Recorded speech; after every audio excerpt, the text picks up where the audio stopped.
Welcome back to the channel. We all love skiing, but we can't stand waiting in lift lines and skiing on crowded slopes.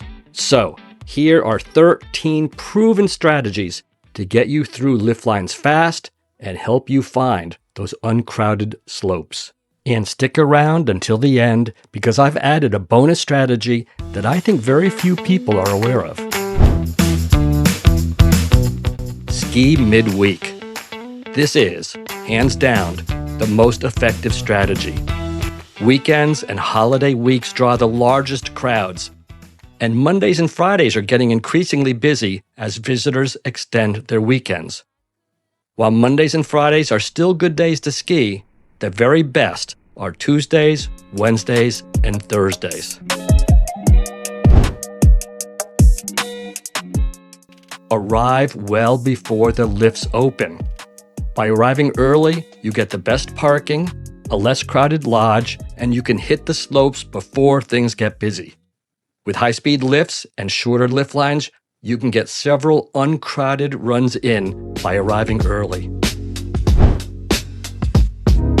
Ski through lunchtime. The period from 12 to 1:30 is consistently less busy as people are heading into the lodge.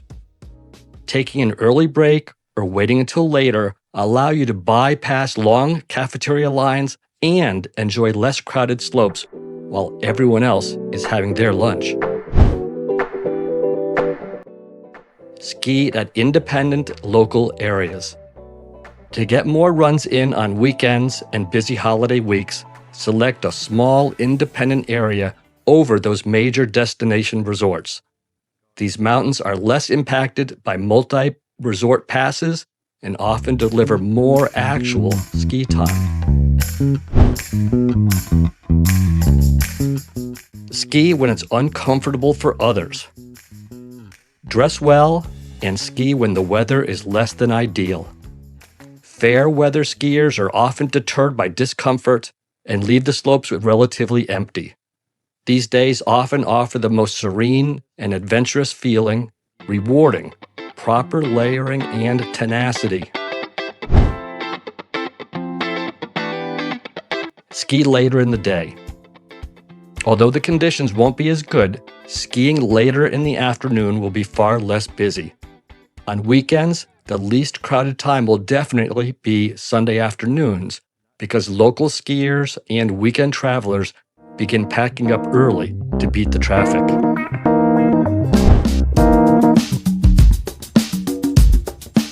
Skip the popular lifts.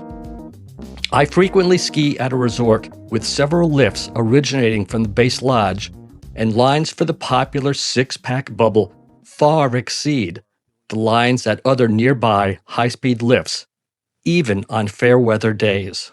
And especially when it's cold, you'll get a lot more runs in by riding those open-air lifts. Seek out challenging terrain.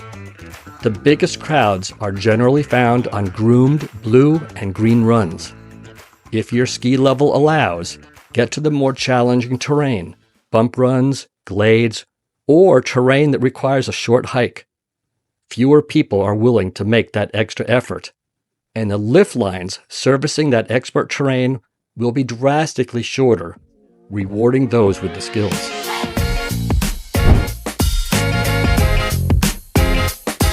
Be prepared for the day.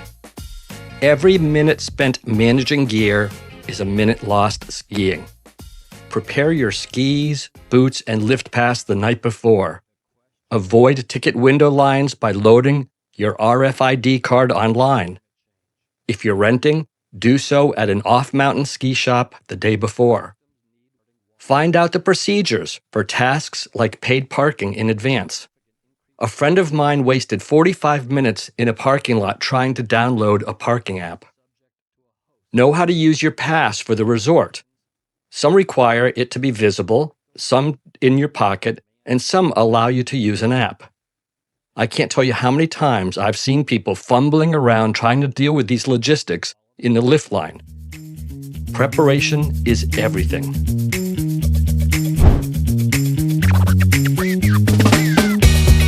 Use secondary resort access points. If skiing a large resort, check the mountain map for secondary access and remote parking lots. These areas sometimes have their own lifts that start operating at the same time as the main base, but with a fraction of the initial crowd. Scrutinize the resort map or use Google Maps to find parking with trail access. While visiting a busy resort I was unfamiliar with, I used Google Maps and discovered a short path from a remote lot that led to a trail just yards away.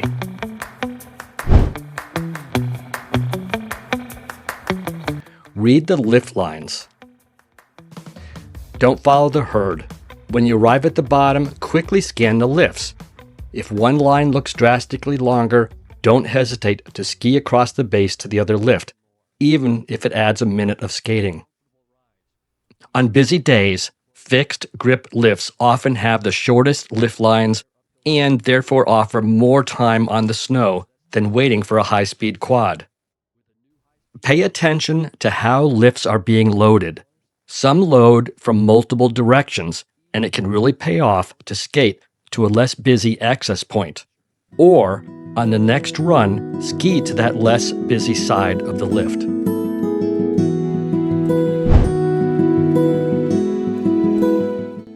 Use the resort app.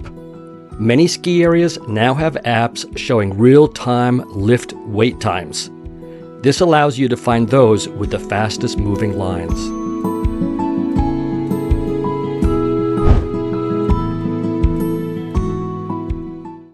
Use the singles line. If you're skiing solo, this is the obvious choice. But if you're in a small group and don't mind riding up separately, this can also be an excellent option.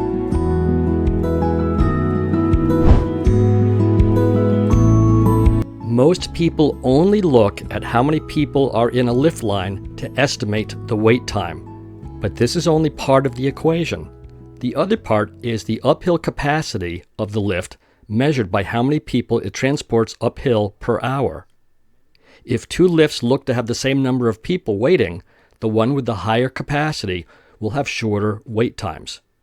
You can sometimes find out about lift capacity information on a resort's website.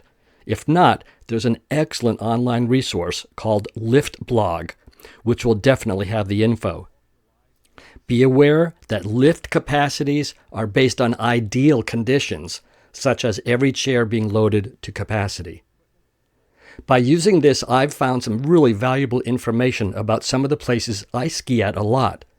For example, at one of the resorts, the ever-popular six-pack bubble chair has an uphill capacity that's 25% less than a high-speed quad that travels the exact same route. I make videos to share my passion for skiing, and with the hope of providing you with information that will help you have the best possible days skiing. If you have strategies about avoiding crowds that weren't covered here, please tell us about them in the comments. Otherwise, please like, share, and subscribe to Seniors on the Slopes.